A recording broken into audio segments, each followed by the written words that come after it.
सब पर खुदावंद की सलामती हो। नए हैदनामा में से पढ़ेंगे अंजील मुकद्दस, लूका की अंजील, उसके 11वें बाब 9वीं से 10वीं आयत में लिखा है, मांगो तो तुम्हें दिया जाएगा, ढूंढो तो पाओगे, खटखटाओ तो तुम्हारे लिए खोला जाएगा, क्योंकि हर एक जो मांगता है उसे दिया जाता है, और जो ढूंढता है वो पाता है, और जो खटखटाता है उसके लिए खोला जाएगा। पाक कलाम के पढ़े और सुने जाने पर खुदावंद की खास बरकत हो। खुदा का शुक्र हो। आज के इस पाक कलाम में खुदावंद यीशु मसीह हमें कहते हैं कि मांगो तो तुम्हें दिया जाएगा, ढूंढो तो पाओगे, खटखटाओ तो तुम्हारे वास्ते खोला जाएगा।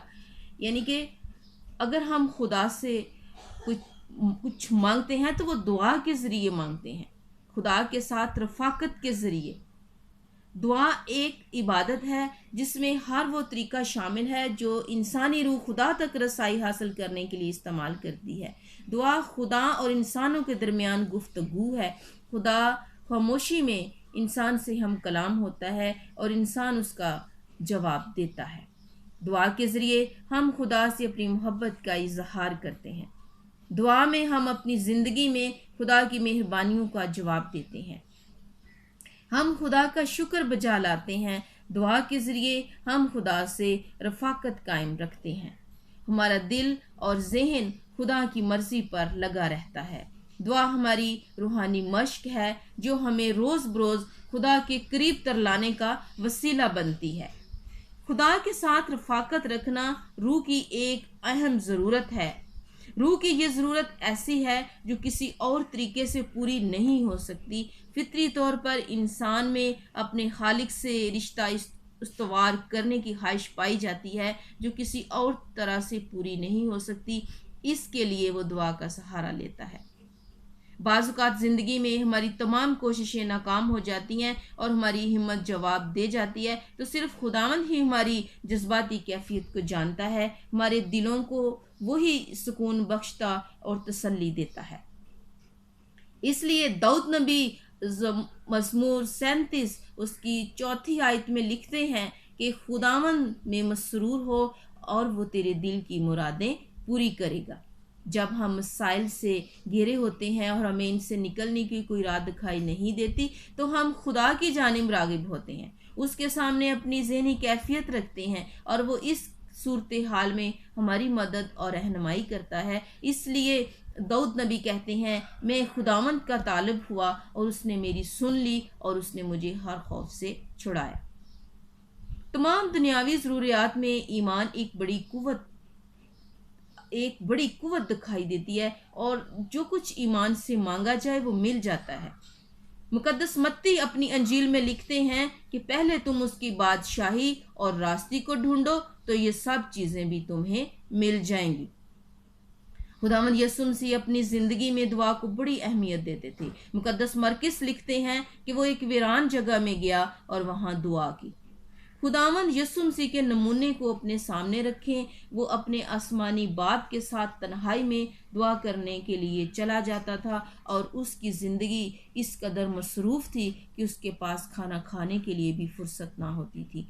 जहाँ कहीं वो जाता ज़रूरतमंद लोग उसका पीछा करते। खुदावंद एक ऐसा शख्स था जिसकी सरगर्मियाँ ख़त्म ही ना होती थीं, मगर वो दुआ के लिए वक्त ज़रूर निकालता था। इसलिए हम भी दुआ करने को अपनी ज़िंदगी का मामूल बनाएं। दुआ कहाँ की जाए? हम अपने घर के किसी कमरे में दुआ कर सकते हैं। खुदा के घर में खुदावंद फरमाता है कि मेरा घर दुआ का घर है। जहाँ कहीं मौका मिले दुआ कर सकते हैं। चलते फिरते, काम करते, सफ़र में, अलगर्ज हर लम्हा दुआ कर सकते हैं। हम अपना फारिग वक्त खुदा को दे सकते हैं। खुदावंद यीशु मसीह का दुआ करने का कामल नमूना और दुआ का उस्ताद है। खुदावंद यीशु मसीह ने अपने शागिर्दों को दुआ करने का तरीका सिखाते हुए कहा, जब तुम दुआ करो तो रियाकारों की मानित ना होना। کیونکہ وہ عبادت خانوں میں اور بازاروں کے موڑوں پر کھڑے ہو کر دعا کرنا پسند کرتے ہیں تاکہ لوگ انہیں دیکھیں۔ میں تم سے سچ کہتا ہوں کہ وہ اپنا اجر پا چکے۔ خداوند یسوع مسیح نے کہا کہ جب تو دعا کرے تو اپنے باپ سے پوشیدگی میں دعا کر۔ خداوند نے صاف اور سادہ الفاظ میں اپنے شاگردوں کو یہ بتانے کی کوشش کی کہ تم دعا کے لیے ایسی جگہ کا انتخاب کرو جہاں صرف تم اور تمہارا خدا ہو، جہاں کوئی تیسرا شخص تمہاری گفتگو میں خلل اندازی نہ کر سکے، نہ دیگر ذمہ داریاں اثر انداز ہوں۔ ایسی تنہائی جہاں تم اپنے آسمانی باپ کے ساتھ ملاقات کر سکو۔ خداوند یسوع مسیح خود بھی ایسی ہی دعا کیا کرتے تھے۔ ہماری دعا میں خدا کی عقیدت کو شامل ہونا چاہیے۔ اگر ہم عقیدت کے بغیر دعا مانگتے ہیں تو ہمارا دعا کرنا بے فائدہ ہے۔ دعا ہمیشہ پرجوش طریقے اور سرگرمی سے کرنی چاہیے۔ جب ہم دعا کریں تو ہم مضبوطی سے اس پر قائم رہیں۔ دعا مانگنے میں ہمت نہ ہاریں۔ خداوند یسوع مسیح نے فرمایا، مانگو تو تمہیں دیا جائے گا، ڈھونڈو تو پاؤ گے، کھٹکھٹاؤ تو تمہارے واسطے کھولا جائے گا۔ ہمارا خداوند وعدوں کا سچا اور قول کا سچا ہے اور قول کا پکا ہے۔ وہ ہماری دعاؤں کو سنتا ہے۔ ہماری دعا میں فروتنی کا عنصر شامل ہو۔ وہ شخص جو ہیکل میں دعا کرنے کے لیے جاتے ہیں، ایک اپنی فروتنی کا ذکر کرتا ہے اور دوسرا اپنے نیک اعمال جتلاتا ہے۔ جب ہم دعا کریں تو توجہ کے ساتھ کریں، نہ صرف اپنی منتیں عرضیں خدا کے حضور پیش کریں بلکہ خدا کی طرف سے جواب کو غور سے سنیں کہ وہ ہم سے کیا کہتا ہے۔ اپنی درخواست پیش کرنے کے بعد توجہ کے ساتھ خداوند کے جواب کا انتظار کریں۔ جب بھی ہم دعا مانگیں تو ایمان کے ساتھ مانگیں۔ ایمان کے بغیر ہماری دعا بے پھل ہوتی ہے۔ ہم جو کچھ خدا سے مانگیں وہ اس کی مرضی کے مطابق ہونا چاہیے۔ ہمارا خدا ہمیشہ ہماری دعا سنتا ہے۔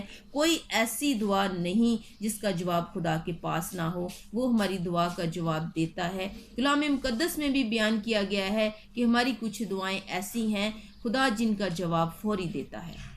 خدا ان دعاؤں کا جواب فوراً دیتا ہے جن کا رشتہ اس سے مضبوط ہوتا ہے، جو ہمیشہ خدا کی رفاقت میں رہتے ہیں۔ الیشع نے دعا کی تو اس سے فوراً جواب مل گیا۔ بعض اوقات خدا ہماری دعا کا جواب نہیں دیتا۔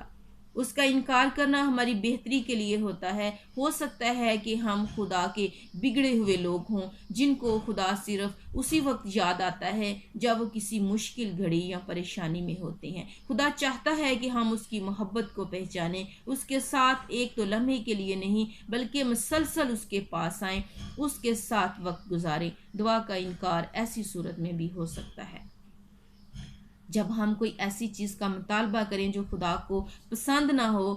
وہ خدا ہوتے ہوئے بہتر طور پر جانتا ہے کہ ہمارے لیے کیا فائدہ مند اور کیا نقصان دہ ہے۔